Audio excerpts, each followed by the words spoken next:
Hi friends, அனைவருக்கும் இனிய மதிய வணக்கம். இன்னைக்கு என்னுடைய வாழ்க்கை வரலாறு பகுதியில் 27வது பகுதியை நம்ம இப்போ பார்க்க போகிறோம். அதாவது 26வது பகுதியில் நான் வேலைக்கு போயிட்டு பஸ்ஸில் போகும்போது எவ்வளோ கஷ்டங்களை அனுபவித்தேன் அப்படின்றத சொல்லியிருந்தேன். அடுத்ததாக நம்ம 27வது பகுதியை இப்போ பார்க்கலாம். வீடியோக்குள்ளே போகலாமா? வாங்க ஃப்ரெண்ட்ஸ், வீடியோக்குள்ளே போகலாம். அதாவது ட்ராவல் பண்ணி என்னால் வேலைக்கு போக முடியாத சூழ்நிலை, அந்த சமயத்தில் நடந்த சம்பவங்கள்லாம் நான் உங்களுக்கு சொல்லியிருந்தேன். இப்போ அதுக்காக நம்ம வேலைக்கு போகாமல் இருக்க முடியாது. படிப்பை நிப்பாட்டினதே குடும்ப சூழ்நிலை, குடும்ப கஷ்டம். அதனால தான் என்னை படிப்பே நிப்பாட்டினாங்க. அப்படி இருக்கும்போது நான் வேலைக்கு போகாமல் இருக்க முடியாது. அதனால் என்ன பண்ணாங்க அப்படின்னா, எங்கள் அம்மா வேறு வேலை ஏதாவது ஏற்பாடு பண்ணலாம் அப்படின்னு சொல்லிட்டு இருந்தாங்க. அப்போ எங்களுக்கு தெரிஞ்சவங்க, அவங்க அம்மாச்சின்னு தான் நாங்கள் கூப்பிடுவோம். அவங்க எங்கள் அம்மாட்ட ஏன் இந்த பிள்ளையை வீட்டிலே வச்சுருக்க, நான் என் பிள்ளைங்க வேலை பார்க்குதுகள்ல, அதாவது டவல் கம்பெனி, துண்டு கம்பெனியில் என் பிள்ளைகள்லாம் வேலை பார்க்குதுங்க, நல்லா தான் இருக்குங்க. அதுங்க சம்பாரித்து அதுகளே நல்லபடியாக நான் திருமணம் பண்ணி கொடுத்துட்டேன். இது மாதிரி ஓம்புலேயும் நீ அனுப்புமீனா, துண்டு கம்பெனி வீடும் பக்கம் தான், பஸ்ஸில் போகிற வேலை கிடையாது அப்படின்னு சொல்லி அம்மாச்சி அவ்வளோ தூரம் சொல்லவும் என்ன பண்ணிட்டாங்க, எங்கள் அம்மாவும் சரின்னு சொல்லி அனுப்பிவிட்டாங்க. பார்த்தீங்கன்னா ஒரு அரை மணி நேரம் நடந்து போனால் போதும். அரை மணி நேரம் தூரம்தான் அந்த கம்பெனி. அங்கே போய் முத நான் வேலைக்கு சேர்றேன் அப்படின்னா, அங்கே என்ன வேலை அப்படின்னு பார்த்தீங்கன்னா, துண்டு தைக்கணும். அங்கே ஃபுல்லாகவே பிசிறு பார்க்குறது, அதாவது டவல் தைச்சி முடித்த உடனே அதில் நூல் தொங்கும் பார்த்திங்களா, அதை தான் பிசிறுன்னு சொல்லுவோம். அந்த பிசிறெல்லாம் கட் பண்ணுறதுக்கு ட்ரிம்மர் ஒன்று கையில் கொடுத்துருவாங்க. அந்த ட்ரிம்மரை வச்சு நம்ம சுத்தம் பண்ணி அந்த நூலெல்லாம் கட் பண்ணி க்ளீன் பண்ணி வைக்கணும். அதுதான் வேலை. பார்த்தீங்கன்னா அப்போ எல்லாம் சம்பளம் எவ்வளோ அப்படின்னு பார்த்தீங்கன்னா, ஒரு நான் வாரமே 300 400 அவ்வளோதான். 300 வாங்குவேன்னு வச்சுக்கோங்களேன், அவ்வளோதான். வார சம்பளம் 300. அந்த கம்பெனிக்கு என்னை அனுப்பியிருக்காங்க. அப்போ அங்கே என்ன பண்ணாங்க அப்படின்னா, ஒரு வாரம் அந்த பிசிறு பார்க்குற வேலையை எனக்கு சொல்லி கொடுத்தாங்க. சொல்லி கொடுக்கும்போது நானும் அதை பழகிக்கிட்டேன். ஸ்கூலுக்கு எப்படி போவேனோ அதே மாதிரி ரெட்டை ஜடை பின்னி, கருப்பு கலர் ரிப்பன் வச்சு, நல்லா பூ வச்சு 2 பக்கமும், அந்த மாதிரி தான் நான் பாவாடை சட்டை போட்டு தான் நான் அந்த கம்பெனிக்கு போனேன். அப்போ இந்த பிள்ளை சின்ன பிள்ளையாக இருக்குது, பேசாமல் தையலை பழகி கொடுத்தா தைக்கும்லப்பா அப்படின்னு சொல்லி ஓனர் அந்த சூப்பர்வைசரை காட்ட சொல்லவும், அவங்க என்ன பண்ணிட்டாங்க, சரிப்பான்னு சொல்லிட்டு மிஷினில் உட்காரு மலர், நீ மிஷினில் உட்காந்து தைக்க பழகு அப்படின்றாங்க. எனக்கு மிஷினில் உட்காந்தே பழக்கமே இல்லை. மிஷின்லேயே நான் உட்காந்ததில்லை. எப்படி என்ன பண்ணுறது ஏது பண்ணுறது எனக்கு புரியல. அப்புறம் என்ன பண்ணிட்டாங்க, மத்தியானம் வரைக்கும் பெடல் போட சொன்னாங்க. பெடல்னால் இப்படி பெடல் போடுறோம் அப்படின்னா அது ரிவர்ஸில் வரக்கூடாது, இப்படியே ஒரே சைடாக தான் போகணும். அந்த வீல் கை வச்சு தள்ளுவோம் பார்த்தீங்களா, அந்த வீல் நம்மளை பார்த்து தான் வரணும், ரிட்டர்னில் போயிடக்கூடாது அப்படின்னு சொல்லி கொடுத்தாங்க அந்த அக்கா.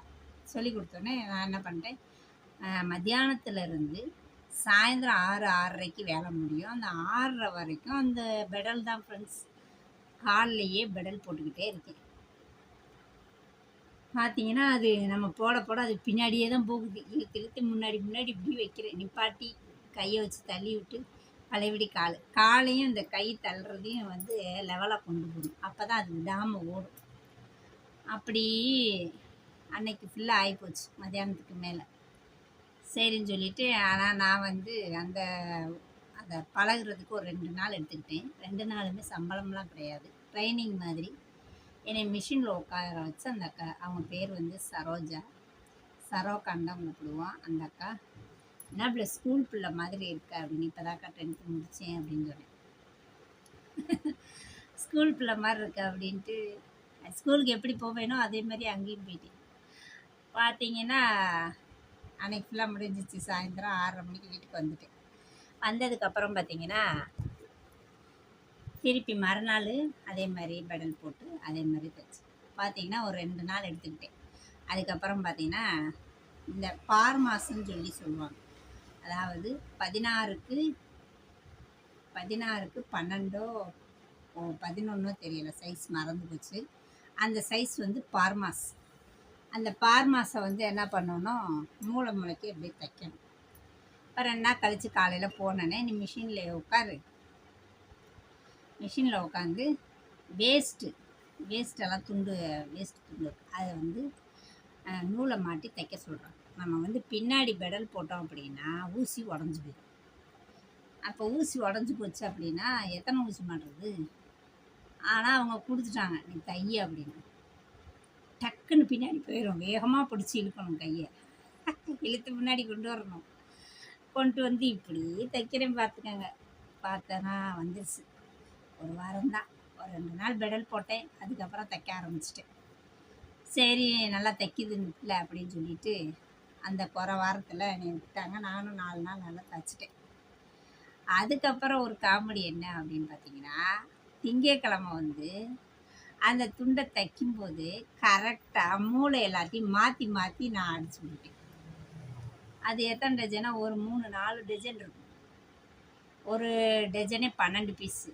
அப்போ 4 டஜன்னா என்னாச்சு, என்ன பண்ணிட்டேன், இப்படி நேரம் வந்து இப்படி மடிச்சு விட்டு திருப்பி இப்படியே தைச்சி, இது இங்கே வந்து மேலே இருக்கிறத ஃபஸ்ட்டு வைக்கணும், சைடில் வரும்போது அடியில் இருக்கிறத ஃபஸ்ட்டு வச்சு மேலே இருக்கிறத அடுத்து வைக்கணும். அந்த மெத்தடில் தான் தைக்கணும். நான் என்ன பண்ணிட்டேன், ஃபுல்லாகவே டோட்டலாகவே மாற்றிட்டேன். மாற்றினா பார்த்தீங்கன்னா ஃபுல்லாக 4 டஜனுக்கு தைச்சி தள்ளிட்டேன். பார்த்தா ஒரு எப்பயுமே வந்து சாயந்தரம் தான் கணக்கு எடுப்பாங்க. இவங்க என்ன பண்ணிட்டாங்க, போன வாரம் தான் அந்த பிள்ளை 3-4 நாளாக நல்லா மூளையெல்லாம் மடக்குச்சு, நல்லா செஞ்சுச்சுலன்னு சொல்லிட்டு அந்த அக்காவும் என்னை கண்டுக்கிறேன். நானும் விட்டுட்டேன். ஒரு நாள் பூரா எவ்வளோ தைச்சிருக்கேன், 4 டஜன் தான் தைச்சிருக்கேன். ஒரு டஜனுக்கு எவ்வளோ அப்படின்னு பார்த்தீங்கன்னா 2 ரூபா. அப்போ ஒரு நாள் பூரா எவ்வளோக்கு தைச்சிருக்கேன், வெறும் 8 ரூபாய்க்கு சம்பளம். வெறும் 8 ரூபாய்க்கு தான் தைச்சிருக்கேன் நான். அந்த 8 ரூபாய்க்கு தைச்ச துண்டையும் மூளையை ஃபுல்லாக மாற்றி மாற்றி அடித்து வச்சுட்டேன். எவ்வளோ பெரிய காமெடி பாருங்க. ஐயோ சாமி, 6:30 மணிக்கு வந்து சரோக்கான்றவங்க டஜன் ஒவ்வொருத்தவங்கக்கிட்டேயும் டஜன் கிடக்கும், தச்சு கீழே போட்டு வச்சுருப்பாங்க.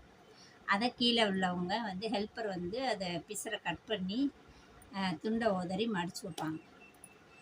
அப்படி இருக்கும்போது இந்த பிள்ளை 4 டஜன் நான் போகையில் மடிச்சுக்கலாம் அப்படின்னு சொல்லிட்டு என்னதை யாருமே மடிக்கவே இல்லை, அது அப்படியே கிடக்கும். மற்ற மிஷினுக்கெலாம் அவங்க மடித்து டஜன் வச்சு கட்டி தூக்கி போட்டுருவாங்க. பார்த்தீங்கன்னா 6:30 மணிக்கு வர்றாங்க. அந்த அக்கா வந்து கணக்கு பார்க்கும்போது பார்த்தா பீஸ் எடுத்து பார்த்தாங்க. என்னப்ல ஒரு துண்டில் மூளை மாற்றி அடிச்சிட்டியா அப்படின்னு சொன்னாங்க. நான் வேகமாக வாங்கி பார்க்குறேன். என்னடா அது, என்னக்கா மாற்றி கரெக்டாக தானக்கா இருக்குது அப்படின்ட்டு. கரெக்டாக இருக்கா அப்படின்னு சொல்லிட்டு அதை தூக்கி போட்டுட்டு இன்னொன்று எடுத்து பார்க்குறாங்க. என்னப்ல 2 துண்டும் அப்படி தான் இருக்குது அப்படின்ட்டு இன்னொன்று எடுத்து பார்க்க இப்படி ஐயோயோன்னு ஒரே சவுண்ட் அந்த அக்கா. நான் மிரண்டேன். என்னக்கா அப்படின்றேன். இவ்வளோ எத்தனை டஜன் தைச்சு அப்படின்னா 4 டஜன் தைச்சேங்க. 4 டஜனா? 4 டஜனையும் என்ன இப்படி தைச்சி வச்சுருக்கேன், ஃபுல்லாகவே மூளை மாற்றி மாற்றி அடிச்சிருக்கியே, இதை பிரிக்கணும்னா போதும் ஆயிருமே, ஒரு நாள் ஆயிருமே அப்படின்னு தாட்பூட் தஞ்சாவூர்னு கத்துறாங்க அந்த அக்கா. ஐயோ எனக்கு ஒரே பயம், என்னடா இப்படி தைச்சி விட்டோமே அப்படின்னு சொல்லி ஒரே கதி கலங்கி போச்சு. என்னடா பண்ணுறதுன்னே தெரியல. அந்த அக்கா பாட்டுக்கு திட்டிட்டு இரு ஓனர்கிட்ட சொல்கிறேன், ஓனர் என்ன சொல்ல போகிறாரோ தெரியல இப்படின்னு அந்த அக்கா என்னையை நல்லா வயிற்று கலக்கி விடுது. நான் சும்மாவே டர்ராக இருக்குது. அந்த ஓனரை பார்த்தாலே பயமாக இருக்கும். எப்பயாவது தான் வருவார், வரும்போதே அப்படியே வரப்பாக போவாருங்க ஓனர். அதனால் ரொம்ப பயம் எனக்கு. ஐயோ என்னக்கா சொல்கிறீங்க, நான் வேணா பிரித்து அடிச்சிடவா? ஐயோயோ பிரித்து அடிக்க போகிறியா, வேலையே கெட்டுச்சு போ அப்படின்றாங்க. இது என்னக்கா பண்ணுறது அப்படின்னு. அதெல்லாம் எனக்கு தெரியாது, நான் ஓனர்கிட்ட சொல்கிறேன், அவர் என்ன சொல்கிறாரோ, வேலைக்கு வேணுன்றாரா வேணான்றாரான்றத நீ பார்த்துக்கப்பா, நான் ஓனர்கிட்ட சொல்லிடுறேன் அப்படின்ட்டாங்க. 6:30 மணி கிளம்புற நேரம் வேறு. அவங்க வந்து முதலேவாவது ஒரு பீஸை எடுத்து பார்த்து என்கிட்ட சொல்லியிருக்கலாம். அவங்க அந்த பக்கமே என் பக்கமே வரவே இல்லை. பார்த்தா 4 டஜன் அடிச்சு தள்ளிட்டேன் நான் பாட்டுக்கு. அப்புறமேட்டுக்கு பார்த்தா 6:30 மணி ஆயிடுச்சு. ஒரே பயம்.